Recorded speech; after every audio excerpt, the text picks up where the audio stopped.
breve referencia al periodismo y a la labor intelectual. El periodismo, en los años en que he estado más próximo del trabajo en periódicos, medios de comunicación, ha sido para mí una revelación en la importancia crucial que tiene en una sociedad. Una importancia crucial en dos aspectos sin los cuales un debate público, no solo político, público, tiene difícilmente lugar. En primer lugar es la capacidad y el deber de los medios de fijar la agenda pública. Si no hay agenda pública, lo que hay son monólogos en paralelo. Para que haya un debate público, tiene que haber, por así decir, un orden del día. Tenemos que saber sobre qué discutimos en común. Si cada uno discute sobre una agenda distinta, sobre un orden del día distinto, como digo, tendremos monólogos en paralelo y no tendremos un verdadero debate democrático. Por tanto, el primer rasgo de los medios de comunicación es la fijación de la agenda. Una fijación de la agenda que lamentablemente en nuestro país, pero también fuera de nuestro país, se está desvirtuando de manera extraordinariamente grave por un fenómeno como el sensacionalismo. Por no ir a otros elementos que abordo en el libro, por ponerles un ejemplo de antes de ayer. En la prensa española, en una parte de la prensa europea, se habla de que Hafez el-Assad, el presidente de Siria, ha impedido la entrada de alimentos en los campamentos de refugiados de palestinos en territorio sirio. Campamentos que llevan ahí desde el año 48. Campamentos que son como estos. La Organización de Naciones Unidas para la Protección de los Palestinos, la UNRWA, ha comunicado que hay una media de 40 muertos de inanición, de hambre en esos campamentos. Esa noticia pasa a un plano de escasísima importancia frente a una noticia que cuando se ve en esta perspectiva tengo que confesar que sonroja, que es la vida amorosa del presidente Obama. Será, digamos, de un morbo sin límite saber si el presidente de Francia tiene amantes, parejas, los pisos de los amantes o las amantes son de una propiedad o de otra.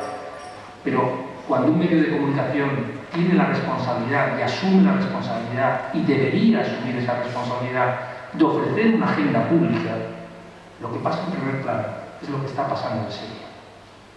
Lo otro es una anécdota. De algún modo, esto es lo que con otras cuestiones, de modo, digamos, más general, más reflexivo, trato de abordar en el libro. Como les decía, había un segundo elemento por el cual los medios de comunicación son importantes. No solo por la fijación de la agenda, es por la utilización adecuada de los términos. Y una vez más nos podemos referir a las revueltas árabes y a lo que ha pasado después. Cuando empezó la revuelta libia, la guerra civil que acabó en la deposición de Gaddafi, los medios occidentales, los medios europeos, informaron de la avalancha de inmigrantes procedente de Libia. No eran inmigrantes, eran refugiados. De la misma manera que las personas que quedan en un barco a la deriva viniendo de África no son inmigrantes, son náufragos. Y los náufragos tienen un estatuto obligado por el derecho del mar, el que es firmante España y muchos otros países europeos, que tienen un deber de socorro inmediato a los náufragos. De la misma manera, quien huye de una guerra no es un inmigrante, es un refugiado. Y España, como otros países occidentales, otros países europeos, tienen un deber, porque así se han comprometido internacionalmente, hacia esos refugiados. Cada vez que la prensa habla de avalancha de inmigrantes procedentes de Libia o de Siria, o habla de inmigrantes para referirse a náufragos que son abandonados a su suerte días y días en esos mares, en alta mar, en aguas internacionales, lo que está es contribuyendo una vez más a la degradación de esos principios sistemáticamente violentados.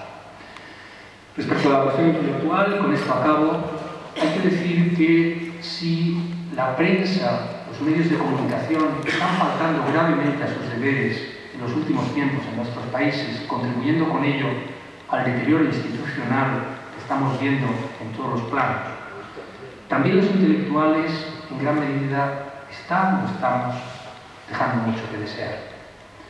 No se puede hablar para ganar el aplauso.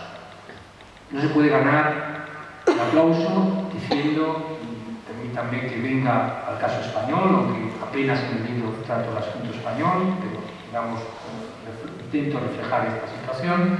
No se puede intentar ganar el aplauso diciendo lo que todo el mundo sabe, enardeciendo a las personas en aquello que les irrita. En el caso español no se puede ganar el aplauso diciendo España es un país corrupto. Sabemos que todo el mundo va a aplaudir. La realidad, y eso es lo que se espera de la responsabilidad intelectual, es decir, que España no es un país corrupto.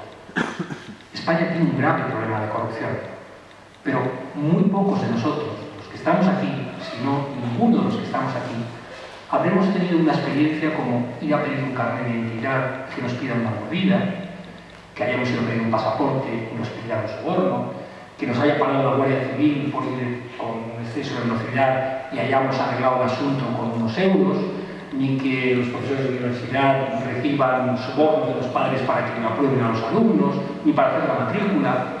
Por tanto, es deber de los intelectuales discernir, describir honestamente la realidad.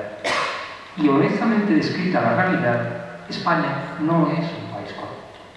España ha hecho un enorme esfuerzo por tener una administración que no sea corrupta.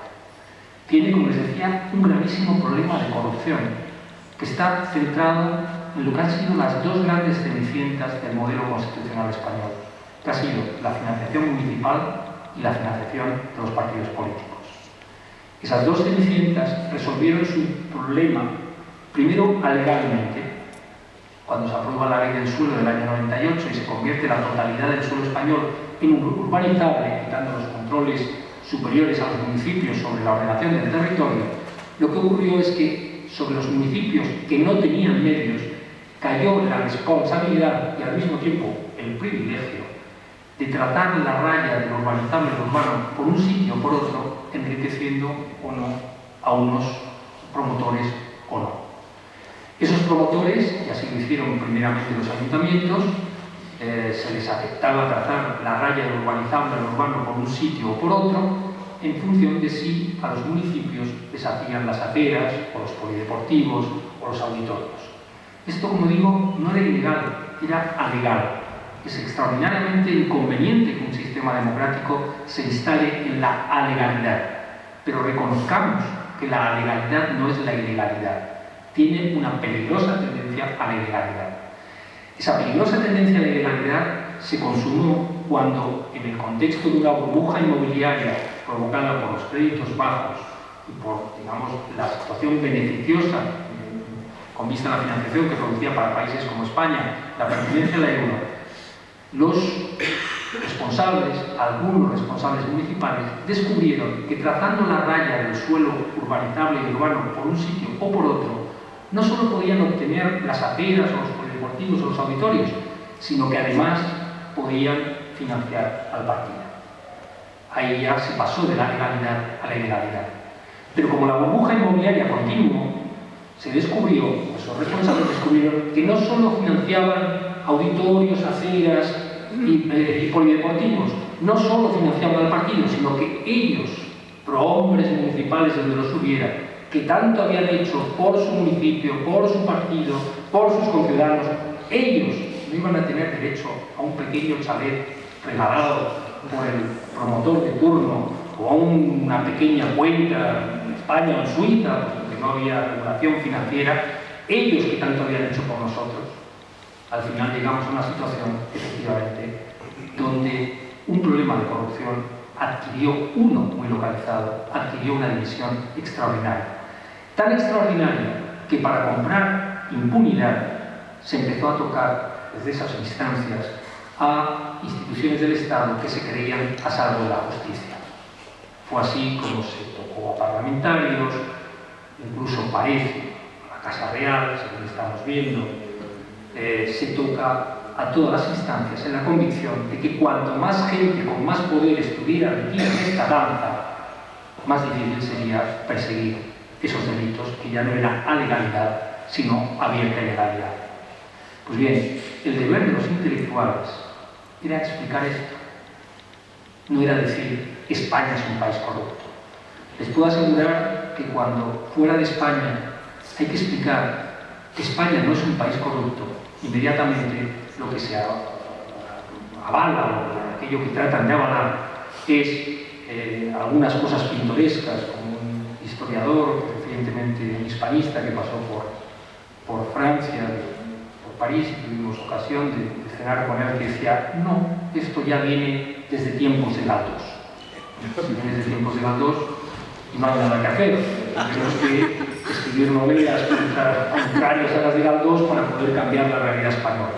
Por tanto, tenemos explicaciones pintorescas o sencillamente se avala con autores contemporáneos o con artículos de prensa contemporáneos o con esa plaga, en fin, destructiva del sistema institucional y destructiva de la prensa que ha sido el periodismo de investigación en España.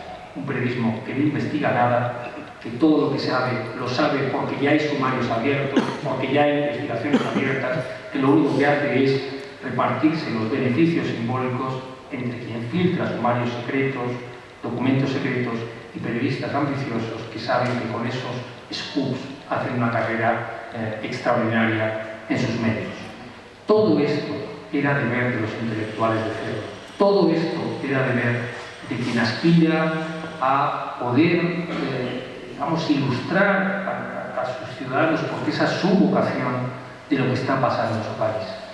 Nada de esto se hizo. Por descontado, yo no voy a decir que es lo que he hecho en este libro, sería muy pretencioso. Ha sido lo que he intentado y ha sido lo que, de algún modo, ha guiado la redacción de este libro y ha guiado mi intención. Si lo he conseguido o no, pues eso es algo que si tienen la paciencia de leer el libro, no es que se lo aconseje, por lo tanto, Antonio, que la realidad no les debo aconsejárselo, pero estoy convencido que hay obras maravillosas de la literatura española de ensayo que valen la pena mucho más que mi propio libro. Muchas gracias.